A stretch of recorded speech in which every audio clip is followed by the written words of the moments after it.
Hey everybody, welcome back to the channel. My name is Jason and the channel is Everyday Card Collector. In today's video, we're going to go through some local card shop pickups. I had the opportunity to go to the local card shop and pick up some more items. Small stuff as usual. We're in savings mode, but anytime I make a pickup, I like to show it on the channel. I've got about a dozen cards here, so we can talk about price and what they cost, but I'm pretty excited about them. Big pickups, small pickups, it doesn't matter to me. When I can add new stuff to the collection, and I do mean this truly, I really get excited about it. Whether it's $2, whether it's $200. I enjoy adding new cards that I never had to the collection, and they all have a little bit of meaning, regardless of the price. So I'm pretty excited to kind of show these. We'll turn the camera around and check out the pickups that I made and talk about the cards. So let's get into it.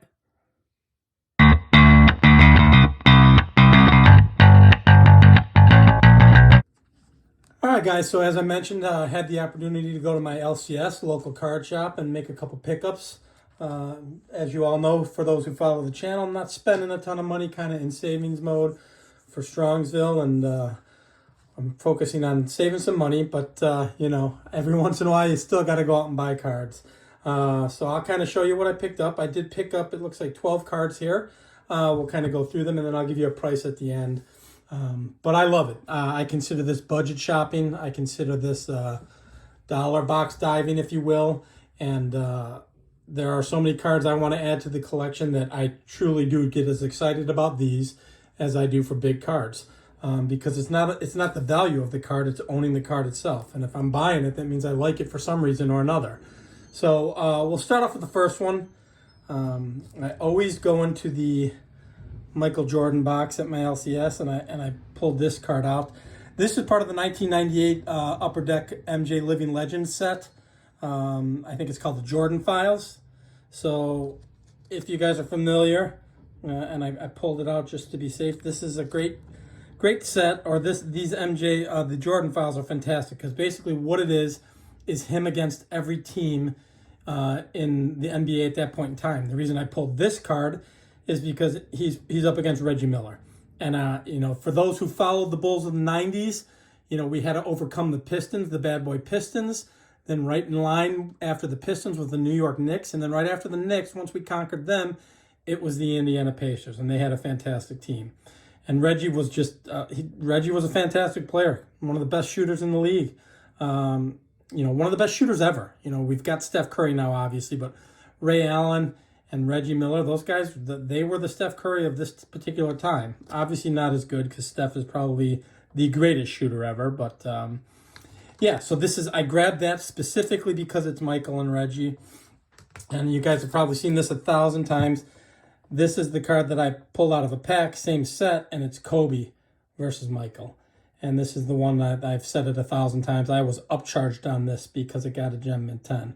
I think it's one of 2 or 3 10s I have in my collection, because I don't buy 10s. So, but it's a great card. Will stay in my collection forever. 2 of my favorite players of all time. So that was the only basketball card I picked up. The rest is vintage baseball, and we start with the 70s. Picked up a 76 Boog Powell. Great centering. This is actually going out to a friend. But I wanted to pick this card up. So very cool card. I love the 76 set. Then we got into a bunch of 75. And I actually think I have this card already, but for what I paid for it, I grabbed it again just in case. And this is the 75 White Sox team card, Floating Heads team card, if you will. So there you go. Again, not a real expensive card, but a cool card. This one I grabbed just because I love the 2 pictures on here. So this is the most valuable player cards from 75, where they would show a card of the most valuable players of that particular year. So in 68, it was Gibson and Denny McLain. And I just think that's a great looking card. You know, so it's a card almost like, you know, it's a card of cards. So, but there you can see the stats on what Gibson and McLain did in 68, which is very cool. It's kind of funny. I think my last video was on black and white cards and how I love black and white cards. And then shortly thereafter, I go to the LCS and I pick out some of the most colorful cards out of the most colorful sets. So this is, again, a 75 Steve Garvey NL All-Star card. I did not have this. Beautiful colors. So I figured I'd add that to the collection. Got a run of 75s here. There's my Steve Carlton. Great. I just love that image. I think it's a fantastic image. And again, we all know how colorful this set is. It's beautiful. And then picked up a Dusty Baker. Picked up one in green. So just added a few more 75s. I don't have a ton of 75s in the collection. So, I kind of combed through the 75s that my LCS had and grabbed a few of these. Next is a 71. And I'm slowly really becoming a fan of this set. I just think this is a great looking card. Again, leaders card. I did a video not too long ago getting some extra bang for your buck. We've got 2 Hall of Famers on here, Tony Oliva and Carl Yastrzemski for the 1970 American League batting leaders. You know, Yastrzemski went on a run there for about 3 or 4 years where he's on this card 3 or 4 years in a row. So that's very cool. So yeah, I love it. In good shape for a 71 too. You know, when you're combing through boxes. So I was pretty excited to add that. Guys will think I'm goofy, but I enjoy checklists. I love how young Tony Oliva looks there. And he's a Hall of Famer. So, for the price, I grabbed it. Here's the back of who's on this particular series. But it's a clean checklist, and I think that's cool. So I'll snack that up for a decent price and add it to the collection. It's a 69 red Shane Dienst. He was already a manager at this point in time. Is a Hall of Famer. All of you know I am a Cardinals fan. He is in the Ring of Honor for the St. Louis Cardinals. So anytime I see a red Shane Dienst, I'm going to go ahead and grab it. Even when he's out of the Cardinals uniform, I think he's deserving of a little more appreciation than he gets in the hobby. I think he's an undervalued or an underappreciated Hall of Famer, in my opinion.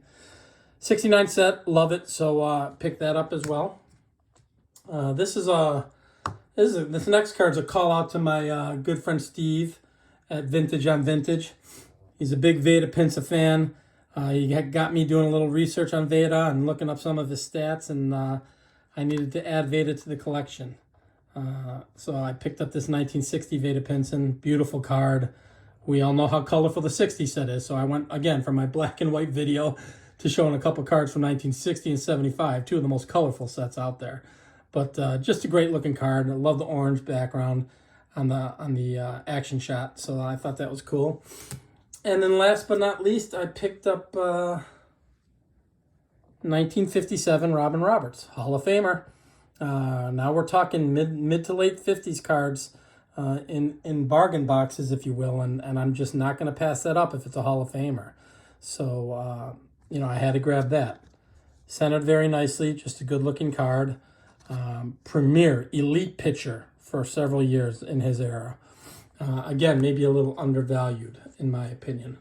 But, I picked up, again, let me just count 12 cards here. This is what I can see. We'll put a couple guys back here. So we'll put our Robin Roberts back there. Got a couple behind him to hold him up. And then we'll put, why don't we put Carlton back there.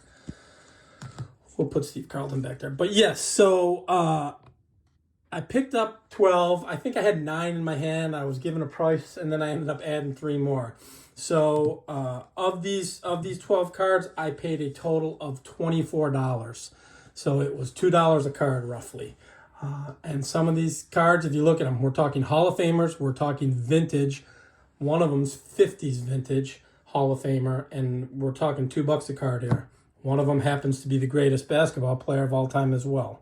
So when it's all said and done, some cards were actually priced a little bit higher, and then some, he just gave them to me at the deal. But with the deal and, rounded down, or if you will, as to, because some of them were marked at $3 or $4. But when it was all said and done, all 12 of these cards cost me $24.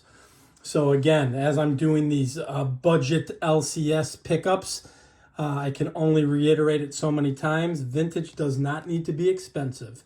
You can find some pretty amazing stuff at some pretty amazing prices, and I think these 12 cards represent that. So, I just wanted to show my pickups, guys. If you enjoyed this kind of content, please feel free to like and subscribe. And until the next video, we'll talk then. Thanks for joining, everybody. Bye-bye.